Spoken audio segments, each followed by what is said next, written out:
Grande abraço do professor Evaldo Munareto. Vamos tratar um pouquinho aqui de filosofia dentro da história. Vamos falar do liberalismo político de John Locke. John Locke foi um filósofo inglês do século XVII, cuja produção atingiu seu auge entre 1660 e 1680.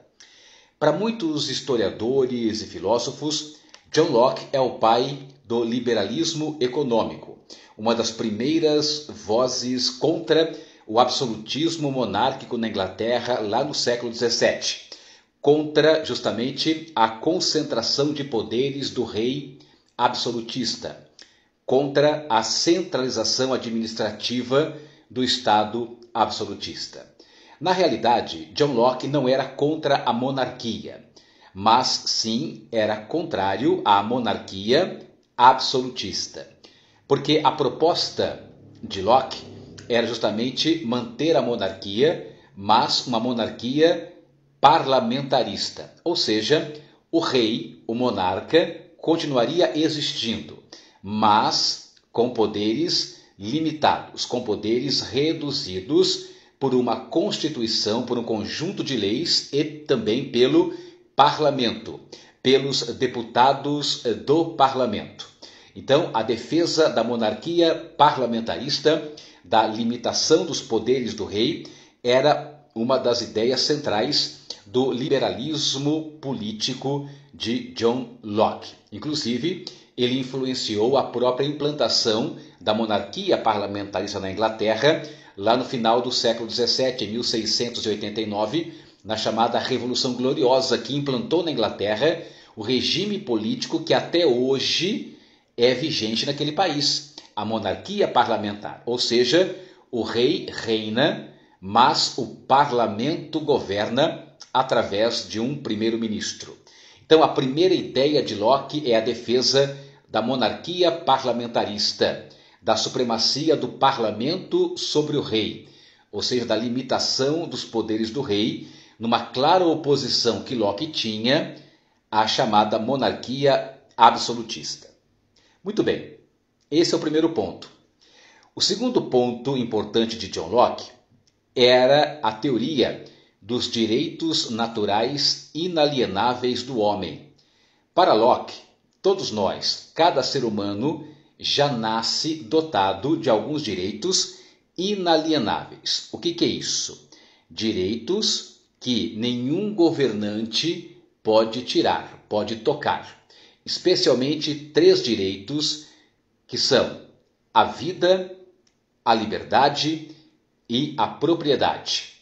Esses 3 direitos Locke os elencava como os direitos principais, direitos naturais inalienáveis do homem, do ser humano. E aí entra a terceira marca de John Locke. Caso um governante ameace esses direitos naturais, a sociedade teria o dever e também o direito de se rebelar contra a tirania, contra o despotismo, contra o arbítrio do Estado que não consegue garantir esses direitos naturais. Então, o direito à rebelião contra a tirania, uma outra ideia bastante forte, bastante impactante de John Locke do século XVII, que vem até os dias de hoje. Observe que o Locke, nas ideias de Locke, tem mais de 300 anos. E ainda hoje, no mundo ocidental, especialmente Europa e Américas aqui, não é?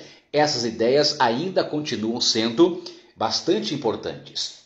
As ideias, então, repetindo, da monarquia parlamentarista, dos direitos naturais inalienáveis do homem e do direito à resistência à tirania, à opressão. Tanto é que essas ideias de John Locke, especialmente o direito à resistência à tirania, foram utilizadas também nos Estados Unidos, na independência dos Estados Unidos.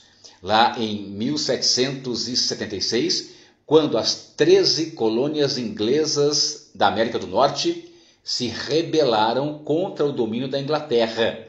Os colonos americanos de origem britânica se basearam em vários autores, especialmente em John Locke.